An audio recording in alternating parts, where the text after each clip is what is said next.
कधीकाळी भारनियमन हा ग्रामीण भागातला परवलीचा शब्द होता। सरकारनं पावलं उचलली आणि हे चित्र पार बदलून टाकलं। आता तर प्रधानमंत्री सूर्यघर मोफत वीज योजनेनं लोकांना ऊर्जा स्वावलंबी केलं आहे।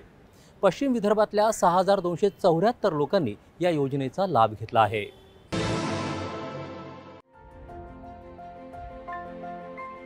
प्रधानमंत्री सूर्यघर योजना अकोला महावितरण विभागामध्ये महत्त्वाचा टप्पा ठरते। केंद्र सरकारतर्फे 3 किलोवॅट क्षमतेपर्यंतच्या प्रकल्पासाठी ग्राहकांना 78,000 रुपयांपर्यंत अनुदान मिळतं। सौर प्रकल्पातून ग्राहकाच्या गरजेपेक्षा अधिक वीज निर्मिती झाल्यामुळे वीज बिल शून्य होतंच, पण त्याचबरोबर शिल्लक वीज महावितरण विकत घेतं। त्यामुळे आर्थिक बचतीसह लाभार्थ्यांना फायदा करून देणारी ही प्रधानमंत्री सूर्यघर योजना खूप महत्त्वाची आहे। या योजनेच्या माध्यमातून आतापर्यंत अमरावती जिल्ह्यातील 2894, अकोला जिल्ह्यातील 1206, बुलढाण्यामध्ये 992, यवतमाळमध्ये 821 आणि वाशिममध्ये 361 ग्राहकांनी सोलर रूफटॉप आता बसवले आहेत। आपलं सूर्यघर मुफ्त वीज योजना हे सेंट्रल गव्हर्नमेंट आणि स्टेट गव्हर्नमेंटनी महावितरणला या आपला प्रोजेक्ट करता नोडल एजन्सी नेमून हे काम दिलेलं आहे। पण सोलर असं आहे, जोपर्यंत माणूस आहे या पृथ्वीवरती त्याच्या आपल्या नंतरपर्यंत सूर्य हा राहणार आहे। त्यामुळे ही non conventional energy solar, wind आणि हायड्रो हे अत्यंत महत्वाचे आहे। हायड्रो देखील आपण म्हणजे पाण्यापासून ते देखील एखाद दिवशी संपणार, पण सोलर आणि विंड हे जे नॉन कन्व्हेन्शनल जे आहेत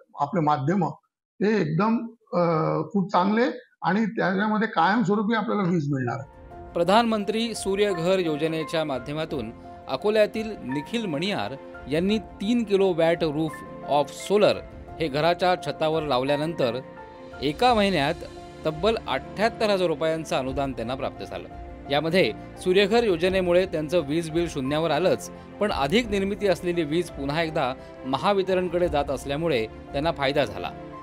सूर्यघर योजनेच्या माध्यमातून खऱ्या अर्थानं पर्यावरण रक्षणासहित लाभार्थ्यांना आर्थिक फायदा सुद्धा होतोय, हे फार महत्त्वाचं आहे। त्यामुळेच या योजनेचं सर्व स्तरांमधून स्वागत होत आहे। पीएम सूर्यघर अंतर्गत मध्ये मी 3 किलोवॅटचा सोलर रूफटॉप सिस्टम माझ्या घरी लावलेला आहे आणि या लावल्यानंतर मला खूप भरपूर बेनिफिट झालेले आहेत। त्याच्यामध्ये एका महिन्यामध्ये माझे बँक अकाउंटमध्ये माझी सबसिडी पण येऊन गेलेली आहे, माझा सोलर पण फ्री झालेला आहे। याच्यामध्ये मी 3 किलोवॅटचा सोलर सिस्टम लावलेला आहे माझ्या घरी आणि मला 78,000ची केंद्र सरकारने सबसिडी माझ्या बँक अकाउंटमध्ये जमा केलेली आहे। वीज बिल तर शून्य झालेलं आहे आणि आता मी जेवढी ॲक्सेसिबिलिटी जे वापरून राहिलो ती मी एमसीबीला देऊन पण राहिलो। जेव्हा कधी माझा वापर जास्त झाला तर ते लोक मला परत पण देतात नेट मीटर थ्रू। हे लावल्यावर तर पर्यावरणाचा खूप विकास आहे आणि आपल्या देशाचा पण खूप विकास होऊन राहिला आहे। प्रधानमंत्री सूर्यघर योजनेसाठी सवलतीच्या दरामध्ये बँकेकडून कर्ज सुद्धा उपलब्ध होतं। शिवाय ग्राहकांना आपल्या पसंतीनुसार विक्रेता निवडता येतो।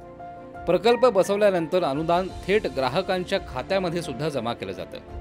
यामुळे अत्यंत साधी, सोपी आणि पारदर्शक पद्धत असून पर्यावरण रक्षणाचा संदेश देणारी आणि आर्थिक बचतीचा मार्ग दाखवणारी पीएम सूर्यघर योजना हा अत्यंत महत्त्वाचा टप्पा ठरतोय, हे मात्र नक्की। विशाल बोरे, दूरदर्शनच्या बातम्यांसाठी।